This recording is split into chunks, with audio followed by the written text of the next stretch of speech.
নমস্কার। যুক্তি তর্ক সঙ্গে অর্কয়ে আপনাদের স্বাগত। আপনাদের সঙ্গে আমি অর্কপ্রভ সরকার। সিংহগড়ে সিংহ গিয়াছে, পড়ে আছে শুধু গড়, তাই লহমাতা হারাইল পুত্র তানাজি মালেশ্বর। অনেক ছোটবেলায় এই কবিতাটা পড়েছিলাম, কার লেখা মনে নেই, কিন্তু প্রথম দুটো লাইন মনে আছে। কার লেখা এই কবিতাটা আপনারা যদি আমাকে একবার মনে করিয়ে দিতে পারেন কমেন্ট বক্সে লিখে, তাহলে আমি সত্যিই কৃতজ্ঞ থাকব।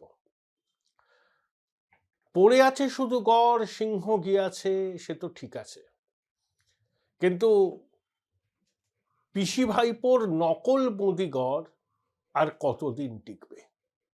এটাই আজকে আমার প্রতিবেদনের মূল বিষয়। তার আগে বলি যে আপনাদের সহায়তায় আমি আপ্লুত। আপনারা যেভাবে সহায়তার হাত বাড়িয়ে দিচ্ছেন, কৃতজ্ঞতা প্রকাশের ভাষা নেই।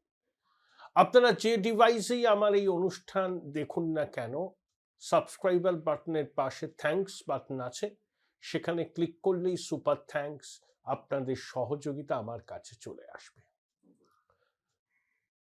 আমি নকল বদিগর নিয়ে তো বলবো, তার আগে বলি 26শে ডিসেম্বর থেকে শুনানি পর্ব শুরু হয়েছে এসআইআর এর দ্বিতীয় পর্যায়ে। মাইক্রো অবজারভাররা আছেন, ইয়ারও আছেন, বিএলওরাও থাকবেন, কিন্তু বিএলএরা শুনানি কেন্দ্রের বাইরেই থাকবেন। যাদের শুনানিতে ডাকা হবে তাদের স্বাক্ষর করতে হবে, তাদের ছবি তোলা হবে, সেটা আপলোড করা হবে, যে নথি তারা দেবেন সেটাও আপলোড করা হবে, এবং সঙ্গে সঙ্গে সংশ্লিষ্ট ডিস্ট্রিক্ট ইলেকশন অফিসারের কাছে পৌঁছে যাবে। তারা সেই নথির সত্যাসত্য যাচাই করে 5 দিনের মধ্যে রিপোর্ট দেবে। দেখুন, 24শে জুন বিহারে এসআইআর ঘোষণা হয়েছিল, তখনই আমরা বুঝেছিলাম যে সারা দেশেই এসআইআর হবে ধাপে ধাপে, এবং পশ্চিমবঙ্গে যেহেতু নির্বাচন আসন্ন, পশ্চিমবঙ্গে বিহারের পরেই হবে, এবং সঙ্গে 11টা রাজ্য কেন্দ্র শাসিত অঞ্চলে হচ্ছে। তাহলে 24শে জুন এসআইআর ঘোষণার পর বিহারে, এই পশ্চিমবঙ্গে যারা রাতারাতি বিভিন্ন সরকারি নথি সংগ্রহের জন্য ঝাঁপিয়েছিলেন এবং সেই নথি তারা জমাও করবেন, সেই নথি কতটা অরিজিনাল নাকি জাল সেটা কমিশন নির্ধারণ করবে, প্রযুক্তির সহায়তা নেবে। ডিএমদের দায়বদ্ধ করা হচ্ছে, কারণ ডিএমরাই ডিস্ট্রিক্ট ইলেকশন অফিসার। এখন ধরুন কেউ 80-র দশকে জন্মেছেন, কেউ 9-এর দশকে জন্মেছেন, 24শে জুনের পর হঠাৎ করে তারা বার্থ সার্টিফিকেট পাওয়ার জন্য আবেদন করলেন। শংসাপত্র এসডিও দেন, কিন্তু একজন 80-র দশকে জন্মেছেন, 9-এর দশকে জন্মেছেন, 24শে জুনের পর হঠাৎ করে তিনি বার্থ সার্টিফিকেটের আবেদন করলেন। এই প্রক্রিয়া কিন্তু খুব সহজ নয়। এসডিওই দেন সাধারণত, কিন্তু তার আগে নথিপত্র যাচাই করা হয়, এলাকায় গিয়ে পড়শিদের কাছে জানতে চাওয়া হয় এ কতদিন এখানে আছে, ইত্যাদি ইত্যাদি, সময় সাপেক্ষ। যদি রাতারাতি বার্থ সার্টিফিকেট ইস্যু করে সেই বার্থ সার্টিফিকেট জমা দেওয়া হয় নথি হিসাবে, সেটা কতটা কি বলবো আর কি ভ্যালিড ডকুমেন্ট, জাল নথি নয়, সেটা কিন্তু কমিশন এবার বিচার করে দেখবে। সব থেকে গুরুত্বপূর্ণ এসআইআর এর এই প্রক্রিয়া, সেটা শুরু হয়েছে, মাসাধিক কাল ধরে চলবে। এখন নকল বদিগর দিদিমণি ছোটবাবু রক্ষা করতে পারবেন কিনা? এমনিতে তো তাদের আত্মবিশ্বাস অন্তত অ্যাপারেন্টলি তার কোনো অভাব নেই। ছোটবাবুর বক্তব্য, এসআইআর এর পরেও তাদের ভোট বাড়বে, আসন বাড়বে, কিন্তু বাস্তব কি? আইপ্যাক তো বলে দিয়েছে এ বড় সুখের সময় নয়, সর্বোচ্চ 154টা আসন তৃণমূল পেতে পারে। এটা সর্বোচ্চ, সর্বনিম্নটা অনেক কম।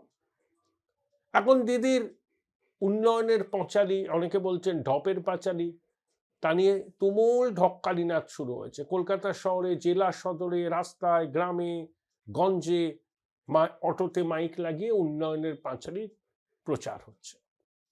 এখন দেখুন, সামাজিক প্রকল্প এই সরকার করেছে, তার মধ্যে কন্যাশ্রী প্রকল্পের আমি সমর্থক।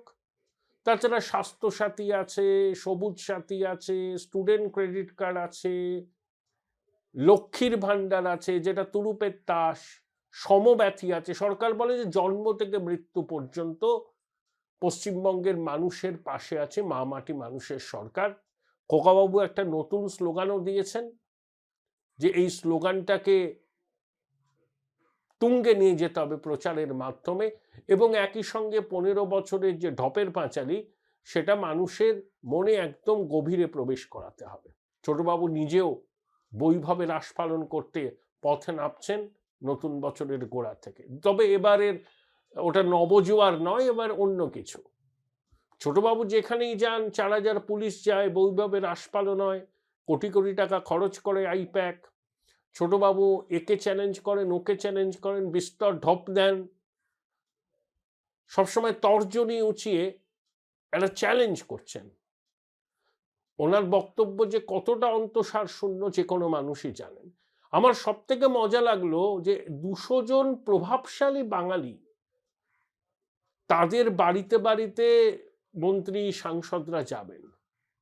আচ্ছা, কোনো প্রভাবশালী বাঙালি যার সামান্য বিবেক, বুদ্ধি, আত্মসম্মান বোধ আছে, তারা কখনো এই সরকারকে সমর্থন করতে পারে? ভবিষ্যৎ প্রজন্মের স্বার্থে তাদের রাইজ টু দ্য অকেশন হওয়া উচিত নয়? আমি জানি প্রভাবশালী কারা, ওই এটোকাটা কমিটির চেয়ারম্যান, ওই মাধুকরী কবি, এসব আছে যারা আলো করে থাকে, কিছু টলিউডের লোকজন, ছোট পর্দার শিল্পী, কিছু সরকারি মারোয়ারি, কিছু পেটোয়া সাহিত্যিক, যাদেরকে শাসক প্রভাবশালী বলে মনে করেন, তাদের প্রভাব যে বঙ্গজীবনে আর কিছুই নেই, এই বার্তাটা আইপ্যাক দেয়নি খোকাবাবুকে? যদি না দিয়ে থাকে তো মূর্খামি করেছে। বাংলার প্রভাবশালী কারা জানেন? যাদের মত বাঙালির শোনে, তারা হচ্ছে অর্গানিক ইন্টেলেকচুয়াল। গ্রামসির ভাষায় কনসেপ্ট অফ হেজিমনি ব্যাখ্যা করতে গিয়ে গ্রামসি বলেছিলেন অর্গানিক ইন্টেলেকচুয়াল। এদের কোনো প্রিকনসিভ নোশন নেই। এরা সওদাগরি অফিসে চাকরি করেন, আদালতে প্র্যাকটিস করেন, সংবাদপত্রের দপ্তরে কাজ করেন, সাংবাদিকতা করেন, অধ্যাপনা করেন, ব্যবসা করেন। এরা অর্গানিক ইন্টেলেকচুয়াল। এরা কি বলছে? এরা বলছে এনাফ ইজ এনাফ। গণতান্ত্রিক পদ্ধতিতে এক ধাক্কা অর দো। কোন রাজনৈতিক দলের কোর সাপোর্টাররা, মানে কমিটেড ভোটাররা সরকার ফেলেও না, সরকার গড়েও না। সেই কাজটা করে সাইলেন্ট মেজরিটি। সেই সাইলেন্ট মেজরিটির সিংহভাগ এবার হৃদয়ে পরিবর্তনের আকাঙ্ক্ষাকে ধারণ করছে। তাদের বক্তব্যেরই গুরুত্ব আছে বাংলায়। ইটোকাটা কমিটির চেয়ারম্যান, তৃণজীবী বুদ্ধিজীবী, যাদের তৃণমূল বলছে ইনফ্লুয়েন্স করতে পারেন জনমতকে, বাঙালি জনজীবনের যাদের প্রভাব আছে, ইনফ্লুয়েন্সার, তারা কাঁচকলা করবেন, ঘোড়ার টিম করবেন। কারণ এই লোকগুলোর ভূমিকা এখন মানুষের সামনে একদম চলে এসছে। আজকে যদি জয় গোস্বামী কিছু আবেদন করেন, যদি শুভা প্রসন্ন যদি কিছু আবেদন করেন, যদি কৌশিক সেন যদি কিছু আবেদন করেন, মানুষ গ্রহণ করবে? জানে তো এরা কি। চৌর্যবৃত্তির সাম্রাজ্যকে টিকিয়ে রাখার জন্য এরা পরিশ্রম করছেন, নিজেদের ব্যক্তিগত স্বার্থকে সুরক্ষিত রাখার জন্য। কলাটা মূলটা পাবো, এই কমিটির চেয়ারম্যান হব, গাড়ি পাবো, গাড়ির তেল পাবো, ভাতা পাবো। এরা করবেন ইনফ্লুয়েন্স বাংলার জনমতকে। এসব শুনলে ঘোড়াতে হাসবে। এবার একটা চার্জশিট পেশ করা যাক একজন আপনাদের সহনাগরিক হিসাবে এই সরকারের বিরুদ্ধে। 2011 থেকে 2025, 14 বছর হয়ে গেল। বামপ্রাণ সরকার যখন ক্ষমতাচ্যুত হয়েছিল 34 বছর রাজত্ব করার পর, তখন রাজ্যের মাথায় প্রায় 2 লক্ষ কোটি টাকার দেনা ছিল, 1,94,000 কোটি টাকা সম্ভবত। একটু এদিক ওদিক হতে পারে, ফিগারটা আমার ঠিক মনে নেই, কেউ আমাকে একটু জানাবেন। এখন কত? 3 গুণের বেশি। তাহলে 34 বছরে, তার আগে থেকে ধরুন কংগ্রেসি জমানা থেকে, স্বাধীনতার পর থেকে 2011 পর্যন্ত রাজ্যের মাথায় ছিল প্রায় 2 লক্ষ কোটি টাকার দেনা, 14 বছরে সেটা 3 গুণ হয়ে গেল। কেন হলো? কে জবাব দেবে? 2 লক্ষ কোটি টাকার দেনা রাজ্যের মাথায়, এই প্রচারটা করেনি তৃণমূল 2011-য়? এখন তো মানুষ জানতে চাইবে, ঠিক আছে 2 লক্ষ কোটি টাকার দেনা ছিল 2011, স্বাধীনতার পর থেকে 2011 পর্যন্ত, তাহলে 2011 থেকে 25 3 গুণ বাড়লো কেন? দেনার অঙ্ক। যে শিশু ভূমিষ্ঠ হলো আজ রাতে, তার মাথায় কত টাকার দেনা, কত টাকার বোঝা? সম্ভবত 58 বা 60,000 টাকা। জবাব দিতে হবে না? 2, প্রথমে ক্ষমতায় এসে এরা বোধহয় প্ল্যানই করেছিল যে লুটে পুটে খাবে, এলোমেলো করে দেমা, লুটে পুটে খাই। প্রথমে কি হলো? চিটফান্ড, সারদা, রোজভ্যালি, টাওয়ার, কত চিটফান্ড। শাসক দলের বিভিন্ন নেতা ফুলে পেঁপে উঠলেন, কয়েকজন হাজতবাস করলেন, দিদিমণি বললেন যা গেছে তা যাই যাক। বামফ্রন্টের জমানায় চিটফান্ডের সূত্রপাত, ফুলে ফলে পল্লবিত হয়েছিল তৃণমূল জমানার প্রথম দিকে। জবাব এড়িয়ে যাবেন? 3, সর্বস্তরে দুর্নীতি, যেখানে আপনি হাত দেবেন সেখানে দুর্নীতি। শিক্ষক নিয়োগে দুর্নীতিটা তো সুপ্রিম কোর্ট বলেই দিয়েছে, গন্ধ বেরোচ্ছে নিয়োগ থেকে। 17 রকম দুর্নীতি করেছে এসএসসি, মধ্যশিক্ষা পর্ষদ, বিকাশ ভবন। পথের ধুলায় বসে আছে যোগ্যরা। এখন সুপ্রিম কোর্ট এক্সটেন্ড করেছে অগাস্ট পর্যন্ত এরা চাকরি করবেন, যোগ্য চাকরিওয়ালারা। ইন্টারভিউ পর্ব মিটলো, কিন্তু এই যে বাংলার বুকে একটা কলঙ্ক লেগে গেল। শিক্ষা নিয়ে আমরা গর্ব করতাম, কথায় কথায় দিদিমণি বলেন রবীন্দ্রনাথের বাংলা, নজরুলের বাংলা, জীবনানন্দের বাংলা, বিদ্যাসাগর মশাইয়ের বাংলা। হ্যাঁ, অবশ্যই এদের বাংলা, কিন্তু আপনাদের মুখে এদের নাম নেওয়া শোভা পায় না। আপনারা মাস্টার মশাইদের চাকরিটা বিক্রি করেছেন মাছের বাজারে মাছ বিক্রি করার মতো। এই সত্য লুকোনো যাবে না, এর জবাবদিহি আপনাদের দিতে হবে। 4, শিক্ষক নিয়োগ দুর্নীতিতে হলো, আর যেখানেই নিয়োগ সেখানেই এরা। পুরো নিয়োগ দুর্নীতির তদন্ত চলছে, শেষ পর্যন্ত এর রহস্যেরও কিনারা হবে। 5, প্রাথমিকে দুর্নীতি হয়নি তা তো নয়, দুর্নীতি হয়েছে, কিন্তু হাইকোর্টের ডিভিশন বেঞ্চ হিউম্যানিটেরিয়ান গ্রাউন্ডে প্যানেলটা বাতিল করেনি। সুপ্রিম কোর্টের চ্যালেঞ্জ হচ্ছে, সুপ্রিম কোর্ট কি বলবে দেখা যাক। তার মানে এই নয় যে আপনারা অপাবৃদ্ধ, আপনারা সিজারের পত্নীর মতো সব সন্দেহের ঊর্ধ্বে, তা নয়, জবাবদিহি করতে হবে। 6, টাটাকে তাড়িয়েছেন, সিঙ্গুরে টাটার কারখানার জমিতে সর্ষের চাষ করেছেন। শিল্প আর আসে না, তোমার দেখা নাই রে, তোমার দেখা নাই। যে সরকার, যে রাজনৈতিক দল টাটার মতো ব্র্যান্ডকে রাজ্য থেকে বিতাড়িত করে, সেই রাজ্যে কোনো শিল্পপতি বিনিয়োগ করবেন? বেঙ্গল গ্লোবাল বিজনেস সামিটের 7টা এডিশনের পর 19 লক্ষ কোটি টাকার নাকি বিনিয়োগের প্রস্তাব এসছে। কত কোটি টাকার বিনিয়োগ বাস্তবায়িত হয়েছে? দিন শ্বেতপত্র প্রকাশ করুন, কত প্রত্যক্ষ কর্মসংস্থান হয়েছে, পরোক্ষ কর্মসংস্থান হয়েছে, করুন শ্বেতপত্র প্রকাশ। উন্নয়নের পাঁচালী বলছেন, আমরা জানতে চাই এই বেঙ্গল গ্লোবাল বিজনেস সামিটের 7ম এডিশনের পর কত টাকার বিনিয়োগ বাস্তবায়িত হয়েছে, কত ছেলে মেয়ে প্রত্যক্ষ পরোক্ষ চাকরি পেয়েছে। দিদিমণি খুব আনন্দিত ছিলেন, আহ্লাদিত ছিলেন যে বিড়লা উপাসের কারখানা উদ্বোধন করবেন। সংবাদপত্রের প্রথম পাতায় ওনার হাসি মুখের ছবি, ঘোড়ার ডিম। কুমার মঙ্গলম বিড়লা বুঝে গেছেন যে এখানে দিদিমণিকে মঞ্চে নিয়ে উদ্বোধন করলে ভুল বার্তা যাবে। আসলে শিল্পপতিরা এইসব সামিটে আসেন, গালভরা প্রতিশ্রুতি দেন।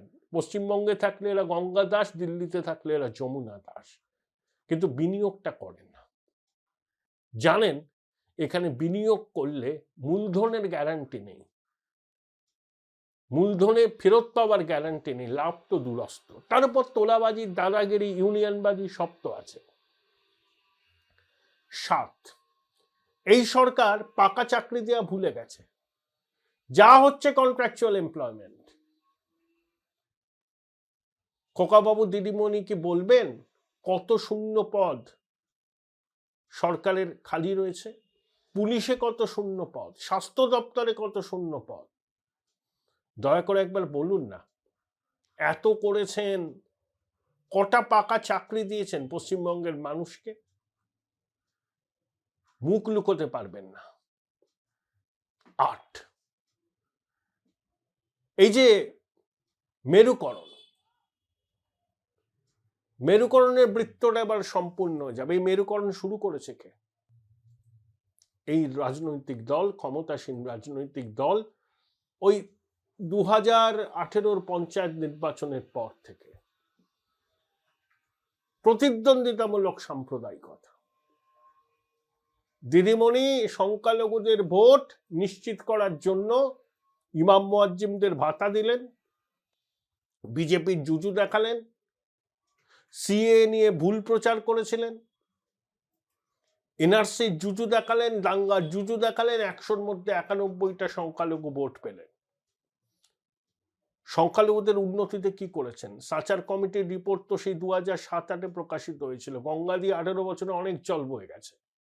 দিদিমণির ভীষণ শ্রদ্ধার মানুষ অমর্ত্য সেনের প্রতিটি ট্রাস্ট এবং আরো কয়েকটা ট্রাস্ট বাংলায় সংখ্যালঘুদের অবস্থা নিয়ে সমীক্ষা করেছে। করুণ ছবি ধরা পড়েছে। দিদিমণির সংখ্যালঘু দরদটা কিন্তু ভোটের জন্য। ইমাম মুয়াজ্জিমদের ভাতা দেবেন, ভোটের আগে জুম্মার নামাজের পর ইমাম সাহেবরা ধর্মভীরু মুসলমান ভাইদের বলবেন যে একে ভোট দাও। দিদিমণির সঙ্গে মুসলমান সমাজের আলোকপ্রাপ্ত অংশ নেই। আছে কে? শাহজাহান, জাহাঙ্গীর, কাইজার, মুদাসসারের মতো স্ট্রংম্যান, শওকাতের মতো স্ট্রংম্যান।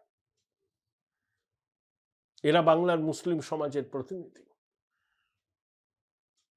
8, দিদি এত তো মুসলমানদের ভোট আপনি পান, মন্ত্রিসভায় তাদের প্রতিনিধিত্ব এত অকিঞ্চিত কর কেন? আপনার পেয়ারের ববি হাকিম মুসলমান সমাজের নেতা নন। তিনি বরকত সাহেবের মতো তার গ্রহণযোগ্যতা নেই, আব্দুস সাত্তারের মতো নেই, জয়নাল আবেদিনের মতো নেই। সিদ্ধার্থবাবুর ক্যাবিনেটে সংখ্যালঘুরা ভালো দায়িত্ব পেয়েছিলেন, তাই ববি হাকিমকে আপনি সংখ্যালঘু সমাজের নেতা বলে তুলে ধরবেন না। উনি কালীঘাট পাড়ায় থাকেন, আপনার ভাই, সেই জন্যই আপনি তাকে মেয়র করেছেন, গুরুত্বপূর্ণ মন্ত্রক লিখেছেন। তাছাড়া সংখ্যালঘুদের প্রতিনিধিত্ব কি আপনার মন্ত্রিসভায়?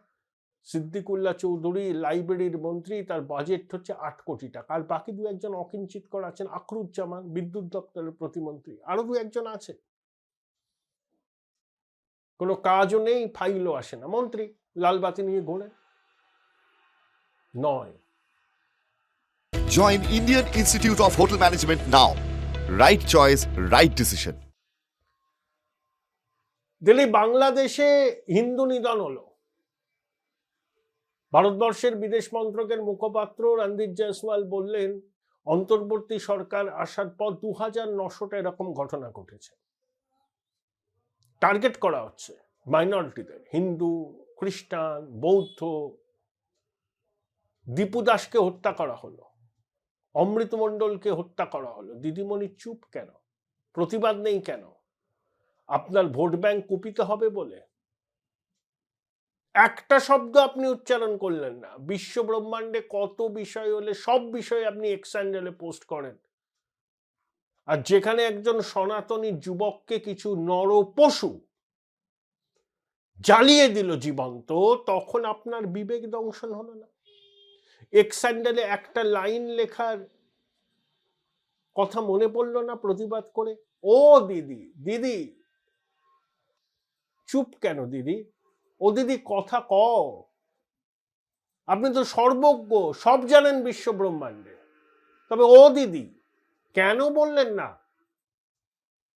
দীপু দাসকে যেভাবে জ্যান্ত পুলিয়ে মারল নরপশুরা বাংলাদেশে, আপনার বিবেক দংশন হলো না দিদি? ও দিদি,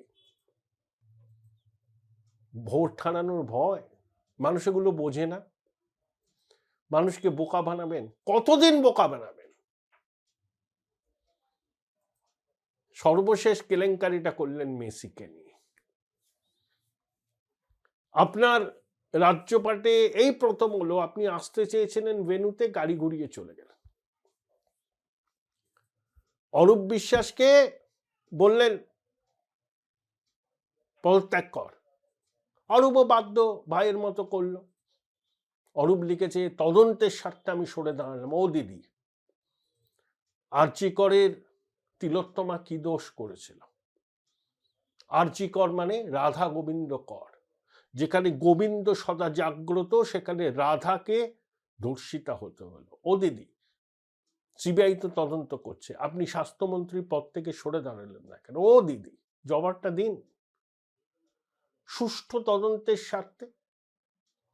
আপনার বিদ্যুৎ মন্ত্রী যখন সরে দাঁড়ালেন আপনি তারিফ করলেন যে অরূপ দারুণ কাজ করেছে সুষ্ঠু তদন্তের স্বার্থে, কিন্তু যখন আরজি করে তিলোত্তমাকে বীভৎস অত্যাচার করে খুন করা হলো, সিবিআই তদন্ত করছে, তখন আপনি বিবেকের ডাকে সরে গেলেন না কেন দিদি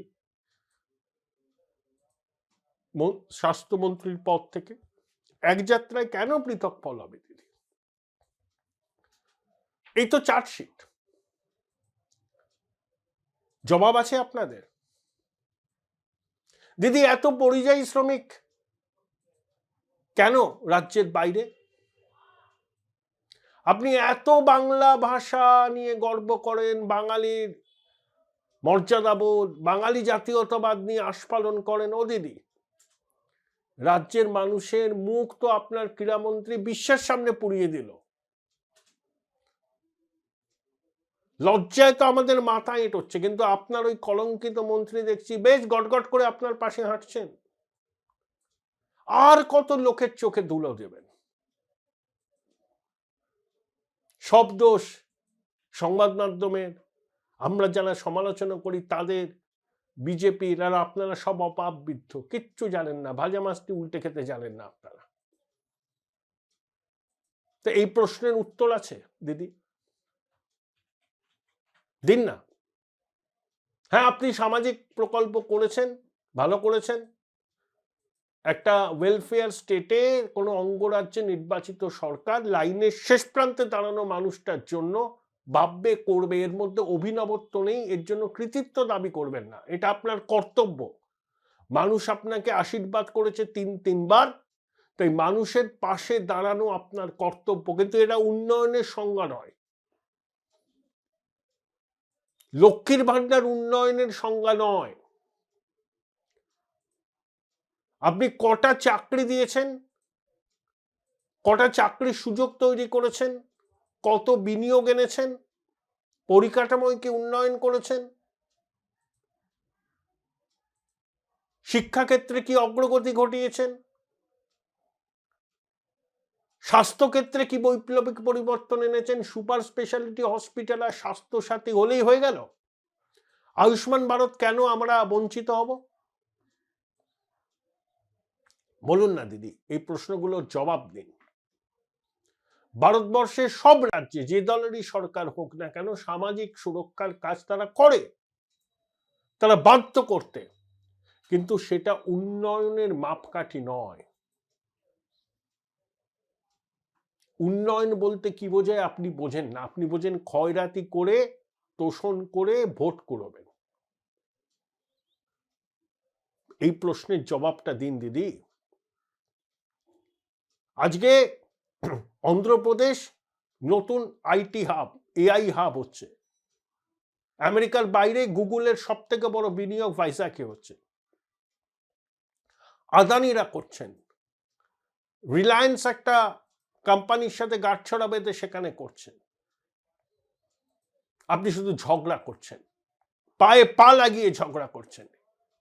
কেন্দ্রীয় প্রকল্পের সুবিধা পশ্চিমবঙ্গের মানুষ অনেক ক্ষেত্রে পায় না, এমন ঝগড়া করছেন যে শিল্পপতিরাও এখানে বিনিয়োগ করতে ভরসা পায় না, তারা আসামে চলে যাচ্ছে, বিহার এগিয়ে যাচ্ছে, উড়িষ্যা তো কয়েক যোজন এগিয়ে গেছে, ছুতে পারবেন না উড়িষ্যাকে আগামী 50 বছর। দয়া করে এই প্রশ্নগুলোর জবাব দেবেন জনদেবতার কাছে। কথায় কথায় বলেন না আমার মাথা নত করে দাও হে তোমার চরণ ধুলার তলে। জনদেবতাই তো এই প্রশ্নগুলো করছে। 15 বছরে কি পেলাম? লক্ষ্মীর ভান্ডার, কন্যাশ্রী, স্বাস্থ্য সাথী, সবুজ সাথী, সমব্যথী। আমার ঘরের ছেলেটা মেয়েটার চাকরি নেই কেন? কেন বাংলার ছেলেমেয়েরা পরিযায়ী শ্রমিক হয়ে বাইরে যাচ্ছে? কেন পড়াশোনা করলে পরীক্ষা দিয়ে সরকারি চাকরি পাওয়া যাবে না? যদি স্পিড মানি দিতে ডিলে হয় চাকরি পাবেন না, ঘুষ দিতে হবে দালালদের, শাসক দলের বিভিন্ন স্তরের নেতাদের, তবেই আপনি চাকরি পাবেন। তৃণমূলের পরিবারের ছেলেমেয়েরা তো তারাও তো লেখাপড়া করে, তারাও চাকরি পায় না। পয়সা দিন, চাকরি নিন। এটাই তো আপনারা করেছেন বিগত 15 বছর ধরে। যে প্রত্যাশা ছিল মানুষের আপনার উপর, কি পূরণ করেছেন প্রত্যাশা? আজ 15 বছর কম সময় নয়। এই জবাবগুলো দিন, দিতে পারবেন না। তাই উন্নয়নের পাঁচালি ওই অটোয় মাইক বেঁধে বাজাতে হবে। কিন্তু আমরা তো এই প্রশ্নগুলো তুলব, কারণ একজন আপনাদের সহনাগরিক হিসাবে এই প্রশ্নগুলো তোলা তো জরুরি। এই প্রশ্নগুলো বহু মানুষের মনের কথা, তারাও জানতে চায়। দিদিমণি খোকাবাবুর কাছে এই প্রশ্নগুলো রাখলাম। পারবেন তো নকল বুদ্ধিগর রক্ষা করতে? দেখুন না কি হয়। অনেক খেলেছেন, ফুটবল ছুঁড়েছেন, খেলা হবে বলেছেন। এবার মানুষই বোধহয় খেলবে, ওই সাইলেন্ট মেজরিটি। এবার চুপচাপ ফুলে চাপ হবে, সেটা বোধহয় অন্য ফুল।